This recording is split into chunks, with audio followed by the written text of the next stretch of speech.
My father handed my sister a check for $350,000, the final piece of our family home. He did it with a smile while calling me a bitter bean counter who should learn to take care of herself. For a moment, the betrayal left me breathless. He thought I was just an obstacle to be discarded. He never imagined that I was the one who built the entire maze he was now lost in. Let me know in the comments where you're listening from today, and if you believe that the truth always finds a way, make sure you subscribe to the channel. The dining room felt like a tomb. It always did, but tonight the feeling was suffocating. The air, thick with the scent of lemon polish and old money, clung to the heavy mahogany furniture. This was the Last Supper. Our family home, the one that had held 4 generations of Vances, had been sold. The closing was yesterday. Tonight was about dividing the spoils. My father, Walter, sat at the head of the table, not like a king on a throne, but like a judge about to pass a final, merciless sentence. My mother, Eleanor, sat to his right, her posture perfect, her smile a thin, brittle line. Across from me, my younger sister, Portia, was practically vibrating with anticipation. She never could hide her feelings, especially when those feelings involved money. I, on the other hand, had learned long ago that silence was the only armor that worked in this house. So I sat, a quiet observer, at my own execution. Walter cleared his throat, a sound like stones grinding together. He slid a single white envelope across the polished wood. It stopped directly in front of Portia. Her manicured fingers snatched it before it even came to a complete rest. She pulled out the check and a small, satisfied gasp escaped her lips. $350,000. Walter leaned back, a smug look on his face. "That's to get your boutique off the ground," he announced to the room. "Your mother and I believe in your vision." My mother added her part, her voice smooth as silk. "We are so proud of you, darling. You have a creative soul." I watched the scene unfold, a familiar play I had seen 1,000 times in smaller ways. Portia, the creative soul. Walter, the benevolent patriarch. And me, the silent, functional piece of furniture in the corner. I said nothing. I didn't have to. My father turned his attention to me, his eyes cold and dismissive. "Julianna," he began, his tone condescending. "I know you're not getting a check tonight, but you've always been the practical one. A bean counter like you knows how to take care of herself. You don't need help." A bitter bean counter. The words hung in the air sharper than any knife. It was his favorite insult for me, the one he used whenever my quiet, methodical nature annoyed him. He saw my life's work, my entire identity, as a forensic accountant, as nothing more than a dreary, joyless chore. He had no idea that the skills he mocked were the very ones that had built the foundation he was now standing on, the foundation he was so carelessly giving away. He saw a lonely woman who balanced ledgers. He failed to see the analyst who could uncover empires hidden in the numbers. My sister chimed in, twisting the knife. "It's true, Julie. You've always been so responsible." Her voice dripped with false pity.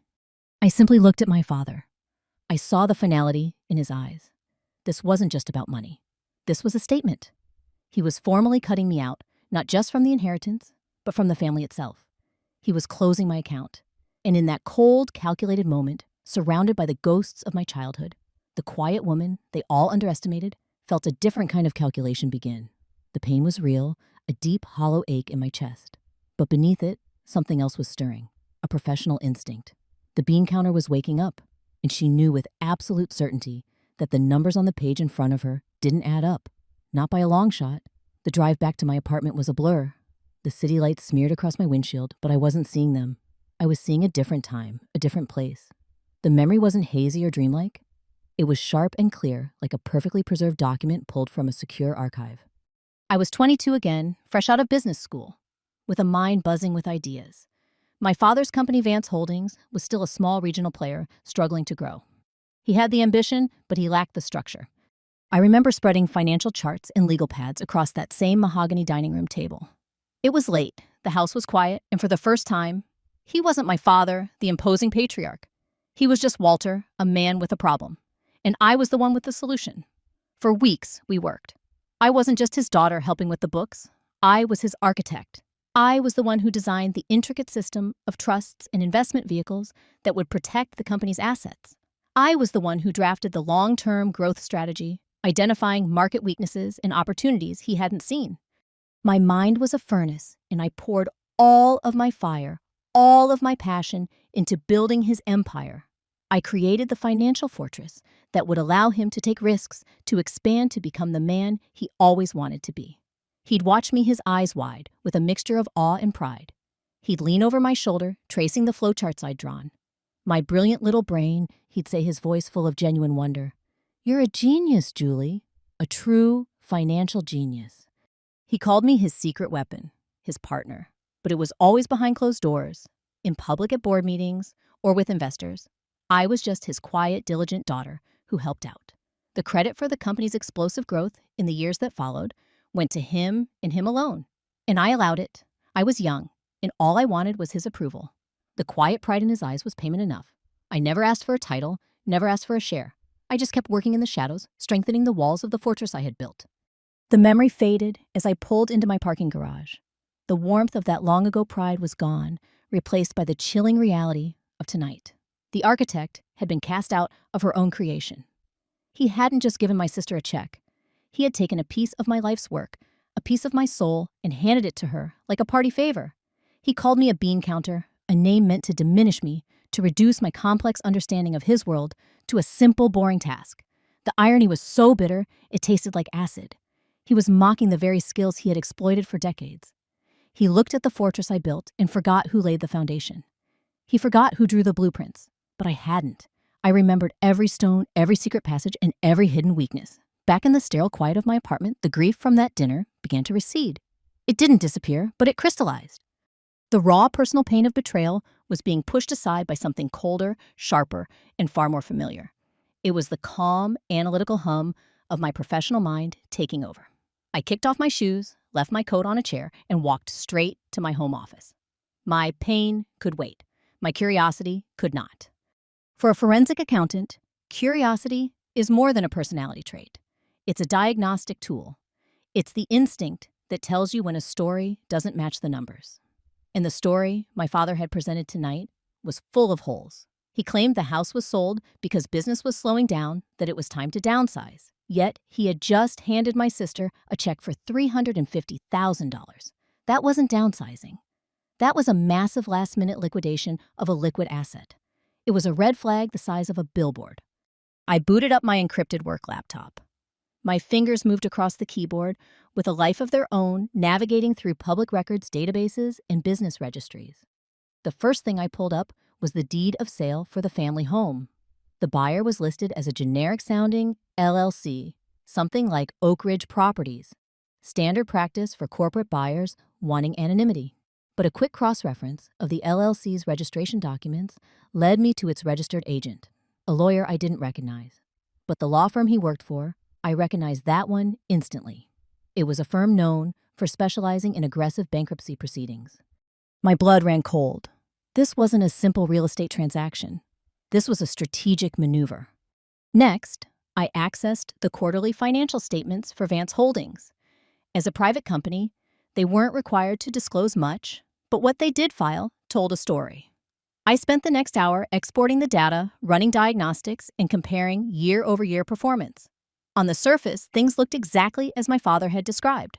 Revenue was slightly down and profits were slim. It looked like a respectable legacy company, winding down gracefully. But that was the surface story, the one they wanted people to see. I wasn't interested in the surface. I started digging into the footnotes, the places where companies bury the details they hope no one will read. And there it was, a single, almost invisible thread. In the accounts receivable section, there was a footnote detailing a significant write-off of a debt from a European subsidiary. The amount was substantial, but the language was vague, blaming unforeseen market volatility.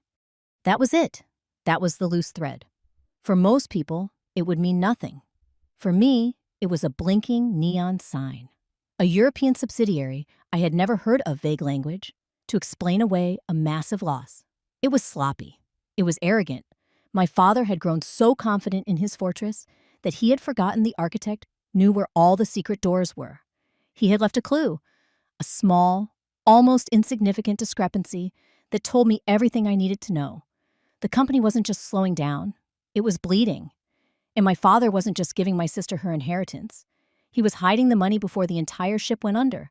I stared at the screen for a long time, the name of that ghost subsidiary burning in my mind. My professional training told me to keep digging, to gather more evidence, to build an airtight case from the shadows.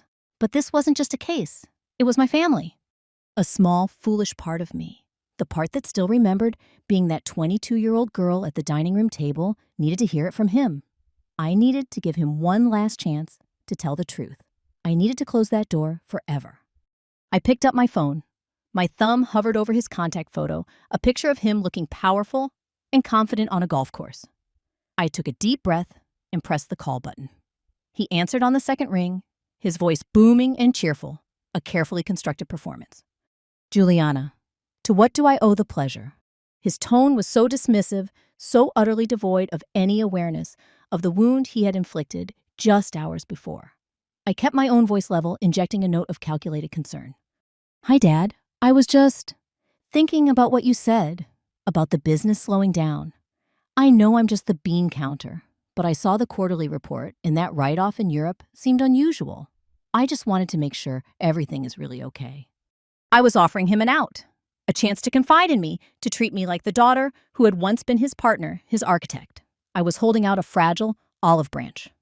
The silence on the other end of the line lasted only a second, but it was heavy. When he spoke again, the fake cheerfulness was gone, replaced by a familiar icy condescension.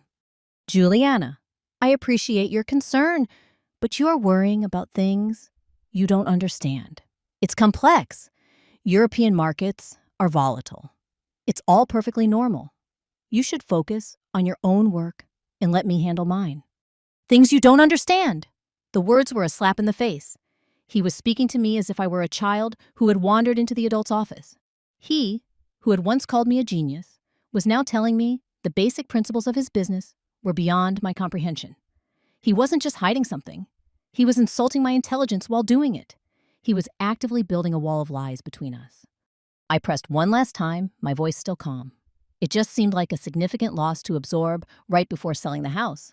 The timing felt connected. That was a mistake. His voice dropped, losing all its paternal pretense. It became the voice of a man who was used to giving orders and silencing dissent. That's enough, Julianna. I've told you it's handled. This conversation is over. He didn't hang up. He waited for me to yield, to accept his authority and end the call. In that moment, the final flicker of hope, the lingering ghost of that young girl who just wanted her father's approval, died. I saw him for what he truly was. Not a patriarch protecting his family, but a cornered man protecting his secrets. He wasn't my father anymore. He was the subject of my investigation. Okay, Dad, I said, my voice as cold and empty as his had become. I understand. Talk to you later. I ended the call. The silence in my apartment was absolute. There was no more pain, no more confusion. There was only a stark, chilling clarity. The wall he had built wasn't just to keep me out. It was to trap himself inside with his lies. And I knew with every fiber of my being that I was the only one with the key to tear it all down. The phone call with my father left a bitter taste in my mouth. It wasn't just the condescension in his voice, it was the finality. He had made his choice. He had chosen his secrets over his daughter. That night, sleep was a luxury I couldn't afford. I spent the hours before dawn mapping out the financial structure of Vance Holdings from memory, sketching out the fortress I had built 2 decades ago on a large whiteboard in my office. I highlighted the vulnerabilities, the secret passages, the accounts I had designed for maximum discretion. The ones he would almost certainly use if he were trying to hide something. It was no longer a personal quest. It was a professional problem to be solved. The next morning, the problem became a crisis. I was scrolling through the financial news on my tablet while drinking my first cup of coffee when the headline hit me like a physical blow. Vance Holdings files for Chapter 11, bankruptcy protection. I read the article, my heart pounding in my chest. It was a masterclass in corporate spin. It spoke of unforeseen market pressures of a legacy company making the difficult but responsible choice to restructure. It quoted my father expressing his deep regret and his commitment to navigating this challenging period with integrity. It mentioned the loyal employees and the investors who had stood by the company for years, painting them as unfortunate casualties in a difficult economy. The hypocrisy was breathtaking. I looked at the check amount I had scrawled on a sticky note. $350,000. That money given to my sister wasn't a gift. It was a getaway car. He had deliberately siphoned a massive amount of cash out of the company's last major asset right before filing for bankruptcy. He had paid his favorite child first, leaving the employees, who had dedicated their lives to his company, and the investors who had trusted him with their savings, to fight over the scraps. My blood boiled. The cold, analytical detachment I had maintained for the past day evaporated, replaced by a pure, hot rage. This was no longer just about a family betrayal. This was a moral crime. This was about dozens, maybe hundreds of lives being impacted by one man's greed and arrogance. I thought of the factory workers I knew growing up, the sales managers who had spent their entire careers at Vance Holdings. Their pensions, their futures, their children's college funds, all of it was now in jeopardy because my father decided his son-in-law's boutique was more important. That was the final line. That was the point of no return. My personal pain had been a motivator, but this was a cause. He had used my intellect, my creation, to build an empire, and now he was using it as a shield to commit a profound injustice. He was tarnishing my work, my legacy, by associating it with his fraud. The quiet bean counter, the invisible architect, was done watching from the sidelines. The warmth of my coffee had long since faded, but a different kind of fire was burning inside me now. A righteous fire. The decision wasn't even a choice anymore. It was a duty. I had to act. I had to expose him, not for myself, but for every single person he was about to leave behind in the ruins of the fortress I had built. Rage is a powerful fuel, but it's also volatile. An uncontrolled fire burns out quickly. A controlled fire can forge steel. I spent the rest of that morning channeling my white-hot anger into cold, hard strategy. My father believed I was an emotional, sidelined daughter. He would never anticipate an attack from a place of professional, calculated precision. And that was exactly where I was going to hit him from. I couldn't go to the authorities myself.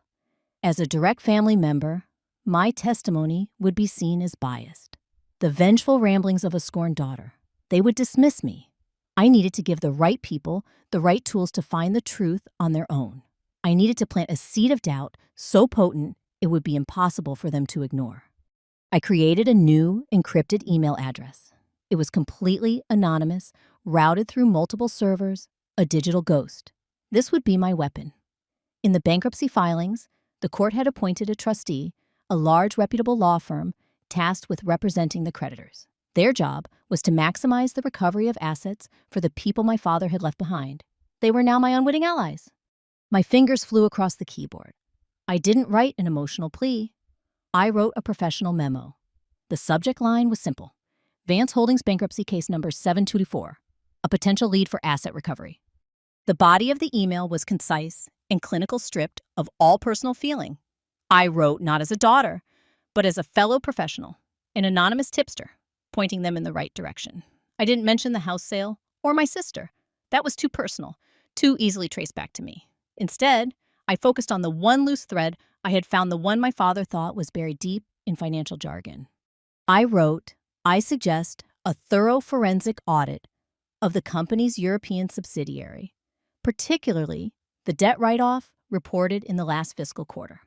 The timing of this write-off, immediately preceding the bankruptcy filing, is highly irregular.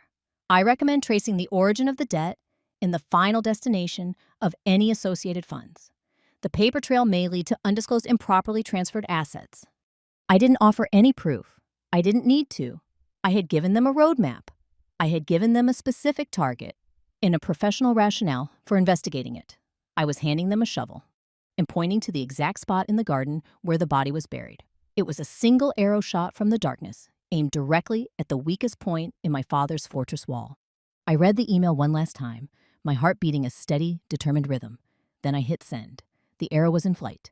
Now all I could do was wait to see if it hit its mark.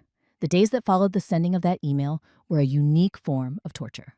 I went through the motions of my life, completing my work for my own clients, paying my bills, eating my meals. But a part of my mind was always somewhere else, hovering, waiting.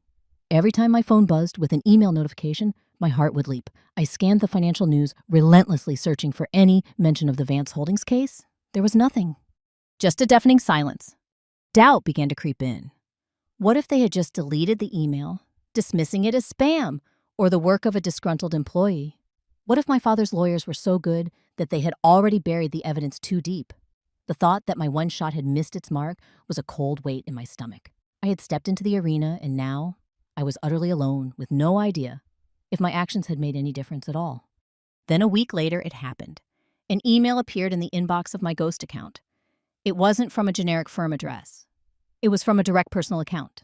The name was Evelyn Reed. The subject line was simply, Re-case number 724. My hands trembled as I opened it. The email was short and to the point. It read, Your professional assessment was astute. We have opened a preliminary inquiry based on the information provided. However, the corporate structure is deliberately complex. If you have any further insights that could help expedite our asset recovery for the creditors, my encrypted contact information is below. It would be a great service to those who have been wronged.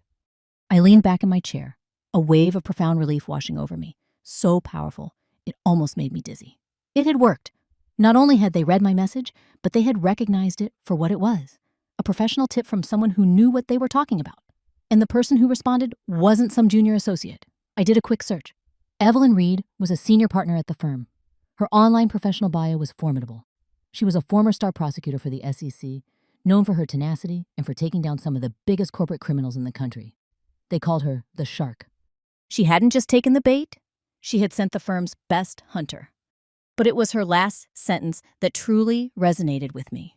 It would be a great service to those who have been wronged. She wasn't just talking about a case. She was talking about justice. She saw this not just as a legal battle, but as a moral one. In that moment, reading those words from a complete stranger, I felt a connection, a sense of shared purpose that I had never once felt with my own family. I wasn't just some anonymous tipster anymore. I was a potential ally.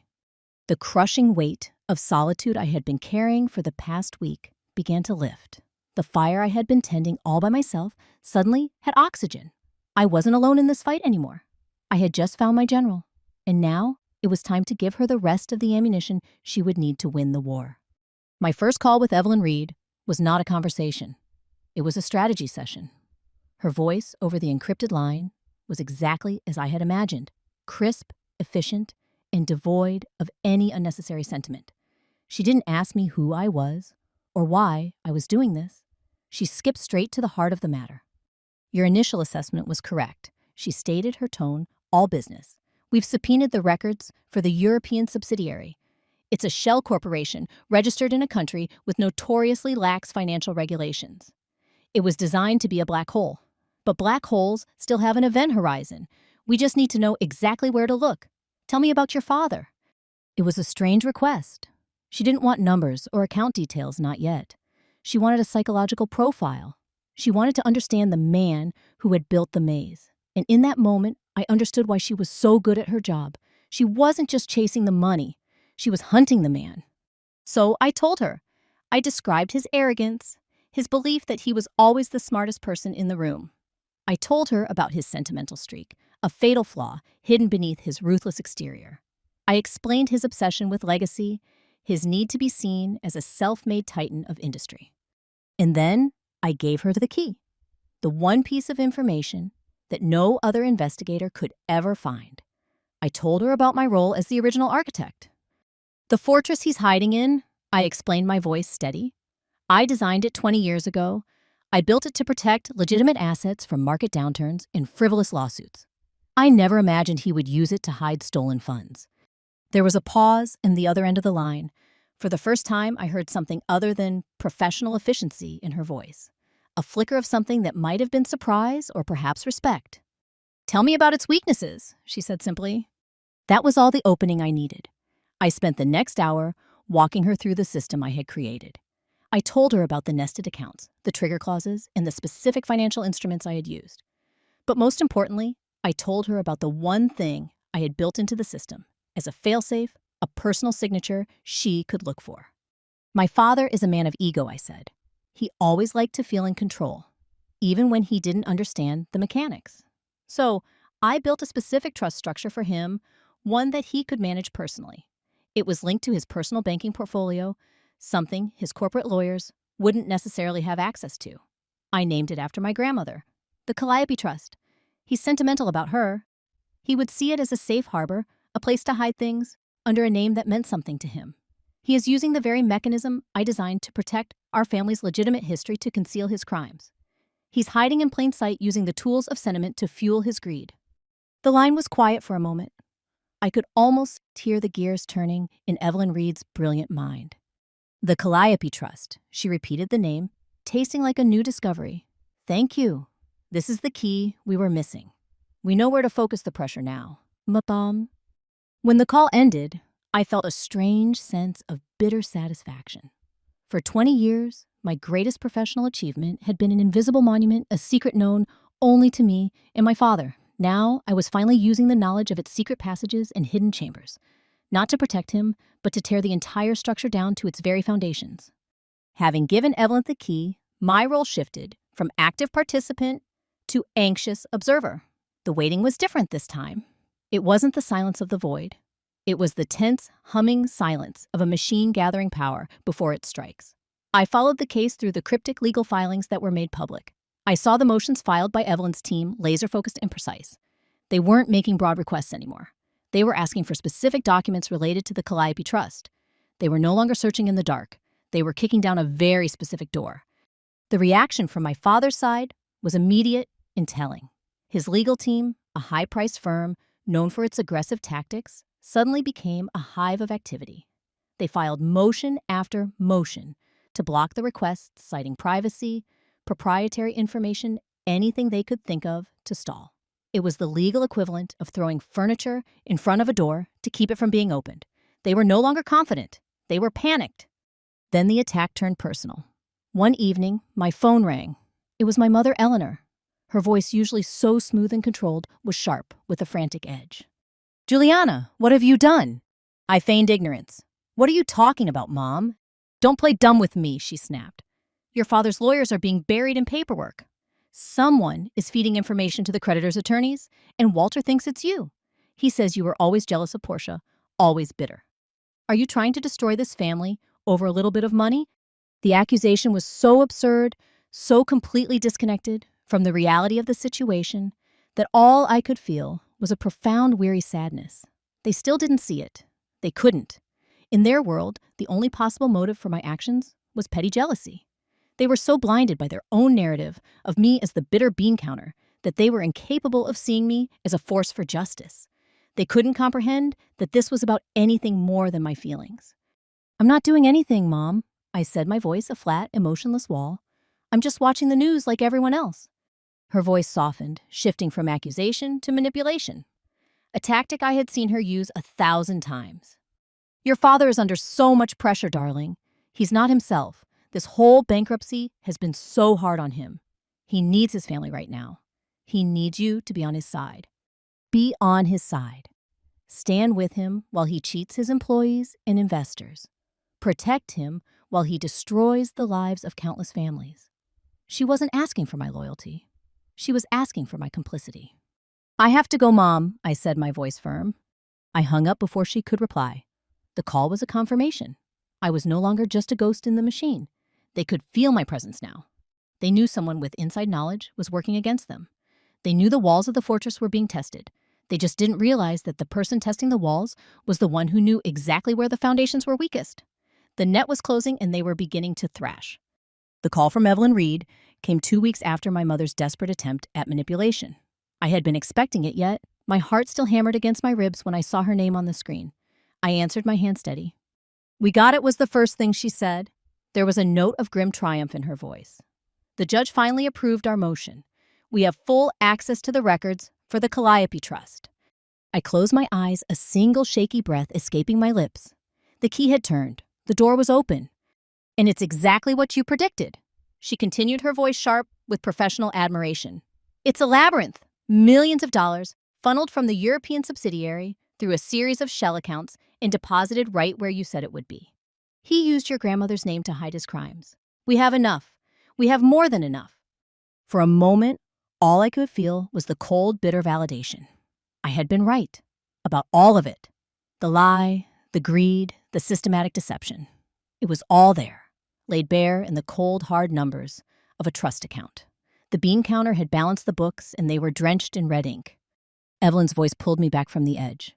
The bankruptcy court has scheduled a formal hearing for next month, she said, her tone shifting, becoming more serious.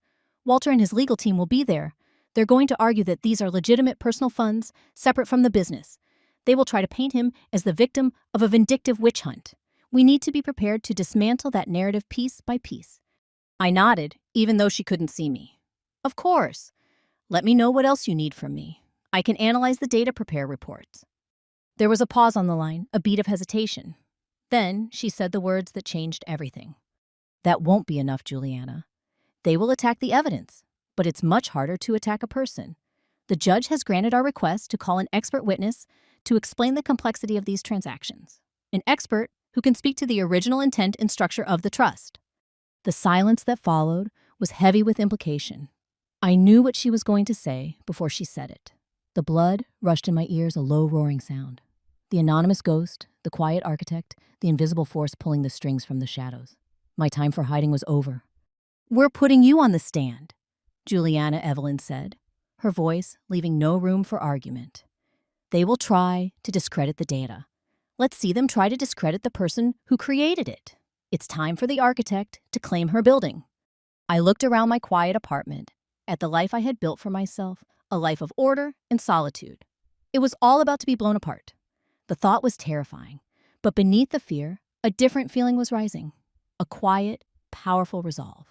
My father had cast me out, called me a nobody. He had no idea that he had just created the one person with the power to bring his entire world crashing down. The battle was no longer being fought in the shadows. It was time to step into the light. The federal bankruptcy court in Charlotte was a cold, imposing place. Everything was polished marble and dark wood designed to make you feel small and insignificant. It was a cathedral of consequences. I walked through the heavy doors and the noise of the outside world fell away, replaced by a hushed, reverent silence. This was the arena. This was the stage for the final act. I saw them immediately sitting in the front row as if they were honored guests at a theater opening. My father, Walter, looked every bit the powerful wronged patriarch. His suit was immaculate, his posture ramrod straight. Beside him, my mother, Eleanor, was a portrait of quiet, aristocratic suffering.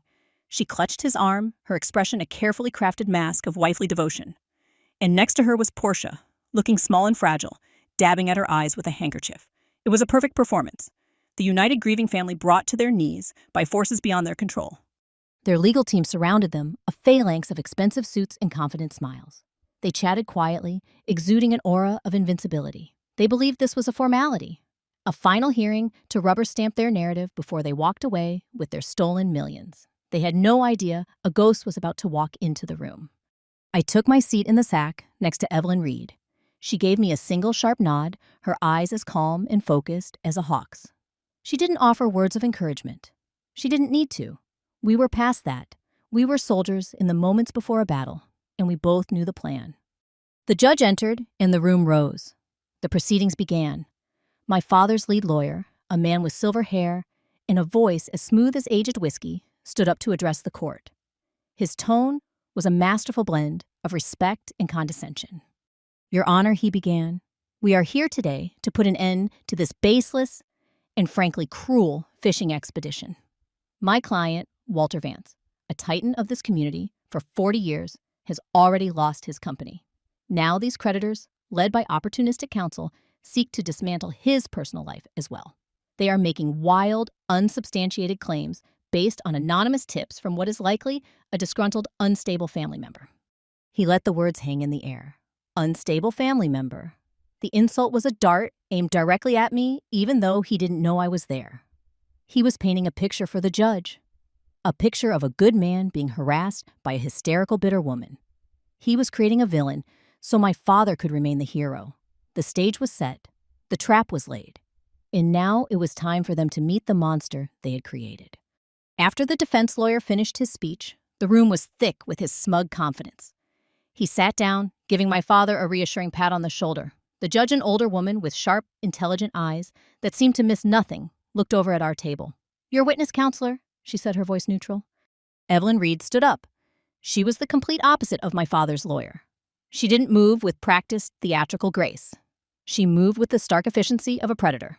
She walked to the podium, placed a single thin folder on it, and addressed the judge.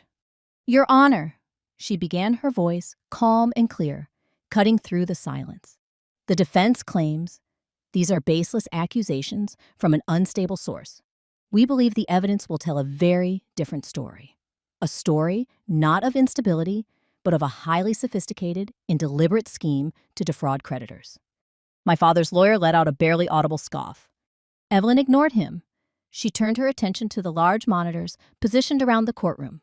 To begin, I would like to present the court with a summary of the financial transactions originating from the Vance Holdings European subsidiary in the 6 months prior to the bankruptcy filing. The first slide appeared on the screens. It was a complex flowchart, a dizzying web of arrows and boxes connecting numbered accounts across multiple countries. To a layperson, it was gibberish. To a financial professional, it was a confession. My father shifted uncomfortably in his seat. The confident smile on his lawyer's face faltered for the first time. As you can see, Evelyn continued her voice, acting as a calm guide through the chaos. On the screen, over $9 million was moved from the subsidiary's primary account. Officially, this was categorized as a debt repayment. But as we traced the funds, we found a pattern. The money never went to a legitimate creditor. Instead, it was funneled through a series of shell corporations, each one taking a small piece before passing the rest along a process designed to make the money untraceable. Another slide appeared, showing a simplified diagram. The path of the money was now a single, damning red line. But we did trace it, Evelyn said, her voice dropping slightly, drawing everyone in. And after a journey through 5 countries and a dozen fictitious companies, we found where the bulk of the money landed. A single private trust account based right here in North Carolina. An account named the Calliope Trust. She paused, letting the name hang in the air. I saw my father flinch. It was a tiny, almost imperceptible movement, but I saw it. The first crack in the marble facade, the first sign that the architect's key was working. The truth was out of the shadows, and it was just getting started. The name, the Calliope Trust, echoed in the silent courtroom.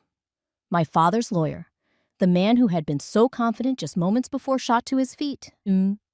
Objection, Your Honor. Counsel is leading the witness. Except there is no witness.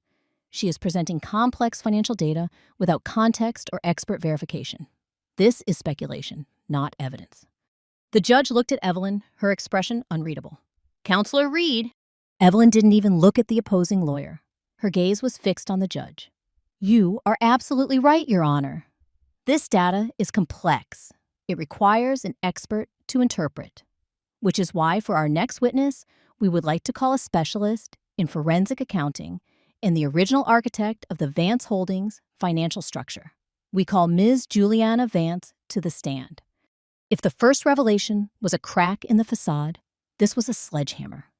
A wave of murmurs swept through the courtroom. Every head turned, scanning the gallery, searching. I saw my father's face. The blood drained from it instantly. He looked like he had seen a ghost.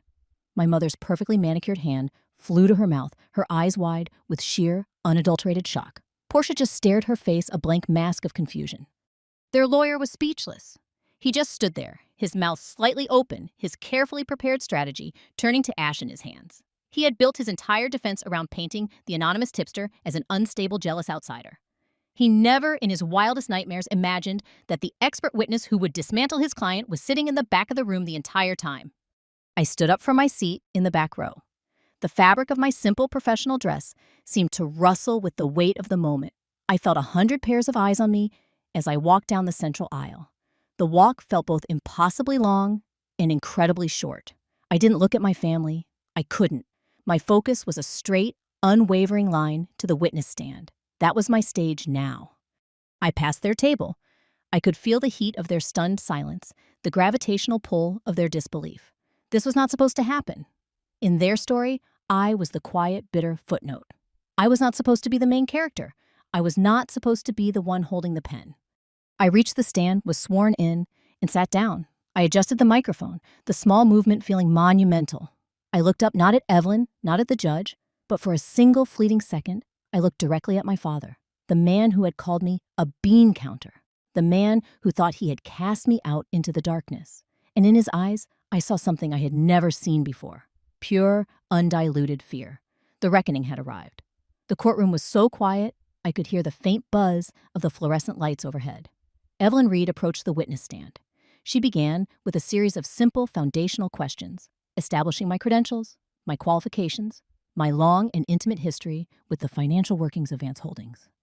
It was a calm, methodical construction of my authority, brick by brick. Then she gestured to the complex flowchart, still frozen on the courtroom monitors.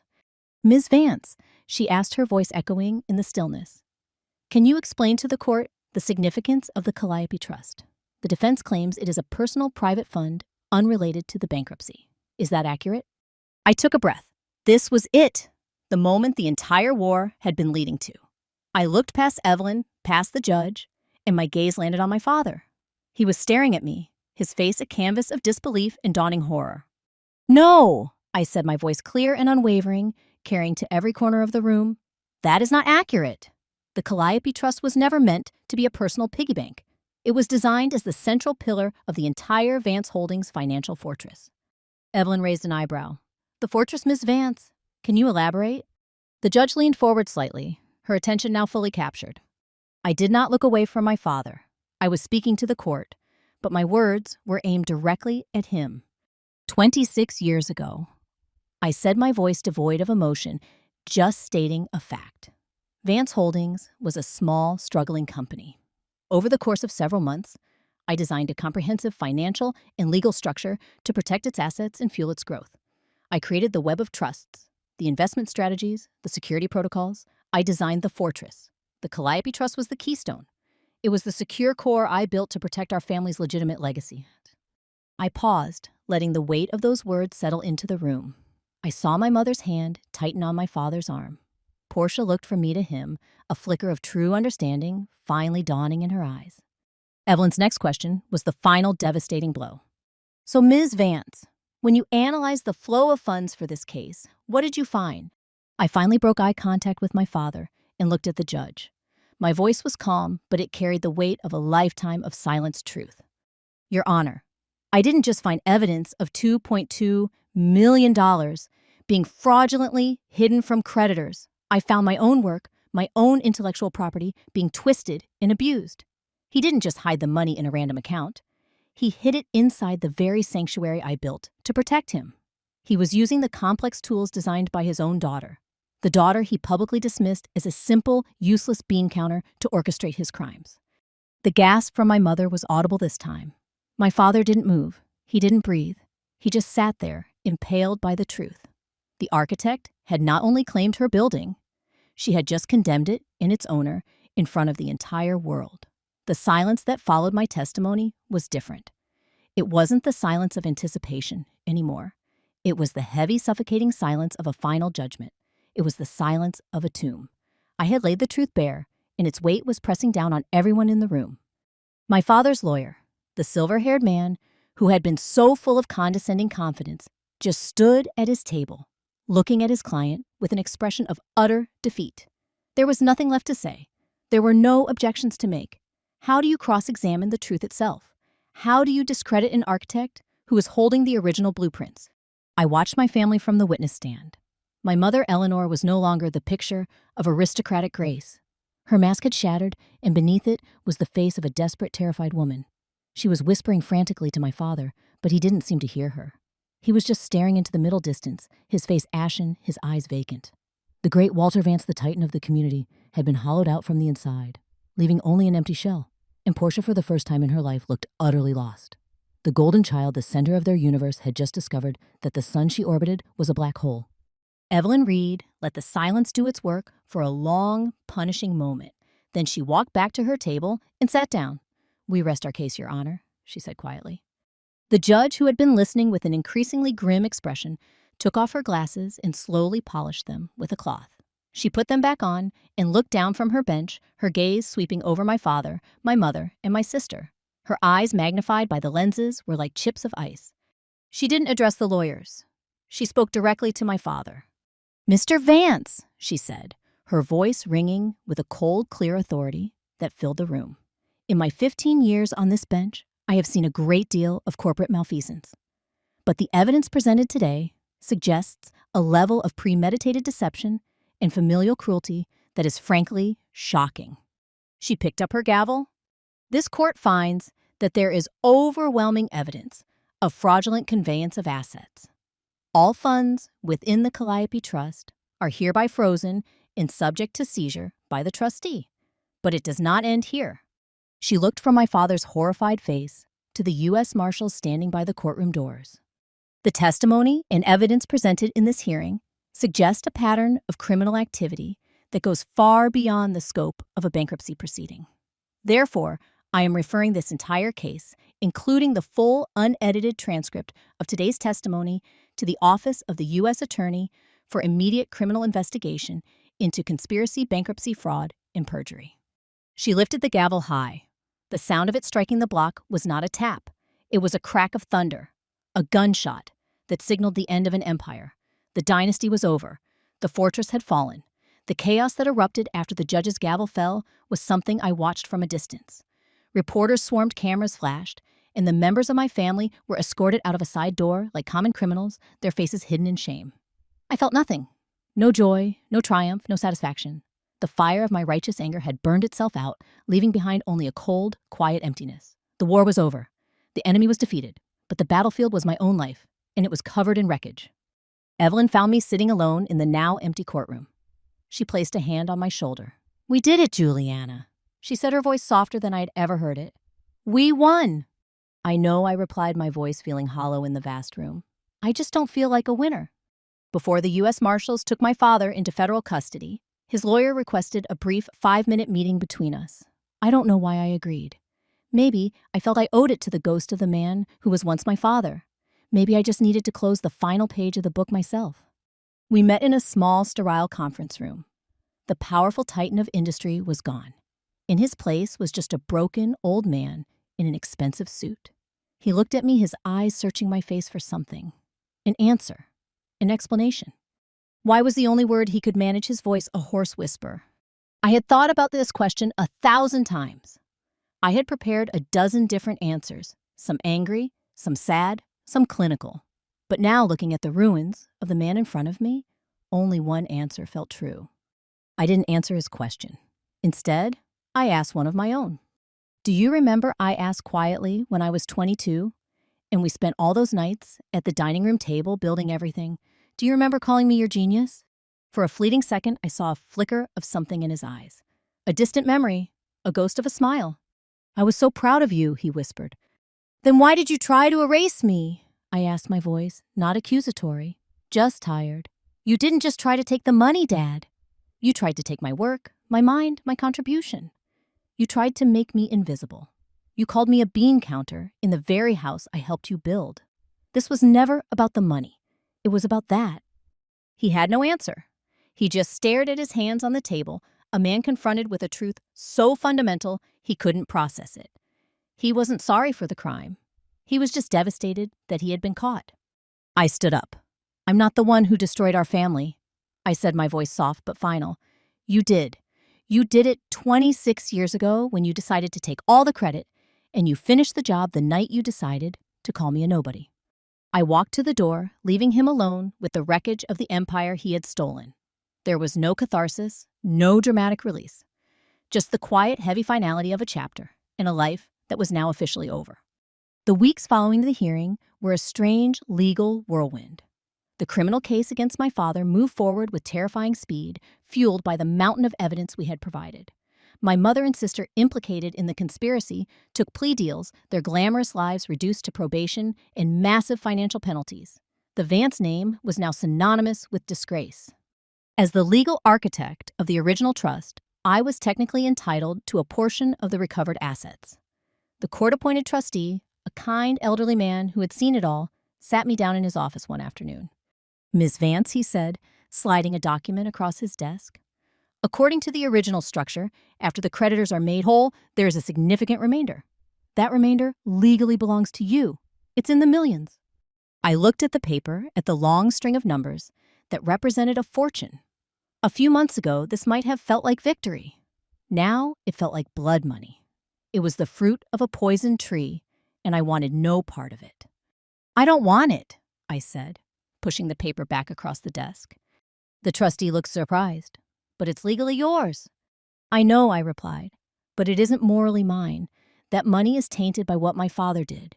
It represents the pain of every employee who lost their job, every investor who lost their savings. I can't build a new life on that foundation. So what do you want to do with it? He asked, his curiosity piqued. I told him my idea, one that had been forming in my mind ever since that final empty conversation with my father. I didn't want revenge anymore. I wanted to build something clean. For the next 2 months, I did something I never thought I would do. I worked for free. I sat side by side with Evelyn Reed in the trustee's office, not as a client or a witness, but as a volunteer consultant. I donated my time and my expertise, the very skills my father had belittled, to a new cause. I dove back into the labyrinthine financial records of Vance Holdings, but this time my mission was different. It wasn't about destruction. It was about reconstruction. I used my intimate knowledge of the company's structure to find every hidden asset, every miscategorized fund, every dollar that my father had squirreled away over the years. My goal was no longer just to make the primary creditors whole. It was to find enough money to fund the pensions of the longtime employees he had been prepared to abandon. It was the hardest work I had ever done. It was emotionally draining, forcing me to relive years of my family's deception. But it was also the most rewarding. With every recovered dollar, I felt like I was cleaning a stain off my own soul. I was taking the monument I had built for a tyrant and repurposing it stone by stone into a shelter for his victims. I wasn't just balancing the books anymore. I was balancing the scales of justice one ledger at a time. 6 months after the trial, the dust had finally settled. My father was sentenced to 10 years in federal prison. The Vance Holdings bankruptcy was resolved, and thanks to our work, the employee pension fund was made whole. My old life and the name that went with it felt like a story I had read about someone else. I never returned to my old apartment. It held too many ghosts. Instead, I found a small, bright office space in a different part of the city, a place with large windows that let in the morning sun. Above the door, a simple, elegant sign read, "The Vance Integrity Group." It was a risk using the name, but it was my name too, and I was determined to redefine it, to fill it with a new meaning. My new firm doesn't handle billion-dollar corporations. I don't build fortresses for titans anymore. I work with small business owners, startups, nonprofits, people with a dream who need someone to help them build a foundation that is strong, honest, and transparent. I'm still an architect, but now I help people build houses of glass, not stone. I teach them how to be powerful without hiding. My first client was a young woman who had started a community bakery. She was brilliant and passionate, but terrified of the financial side of her business. She reminded me a little of myself all those years ago. As I sat with her explaining spreadsheets and cash flow, I didn't feel the cold weight of the past. I felt the light, hopeful energy of the future. Sometimes in the quiet moments, at the end of the day, I'll look out my office window at the city skyline. I see the towering skyscrapers, the monuments to wealth and power, and I think of the fortress I built and the one I tore down. The war is long over. The victory feels less like a single explosive moment and more like a quiet, steady peace. I didn't just win a court case. I won the right to my own story. I won the right to be the author of my own legacy. The bean counter, the invisible architect, finally balanced her own books. And for the first time in my life, everything adds up perfectly. My story began in a quiet dining room with words meant to make me feel small. But the truth is, our value is never determined by the people who refuse to see it. It's forged in the moments we decide to see it for ourselves. My courtroom was a literal one, but we all face our own trials. It might be in an office, in a relationship, or even in the quiet conversations we have with ourselves. What part of your own story are you ready to reclaim? Let me know in the comments below. Your voice and your experience matter here. And if you believe in the power of rewriting your own narrative, please subscribe to the channel and join our community. There are more stories to tell and more fortresses waiting to be transformed into homes. Thank you for listening.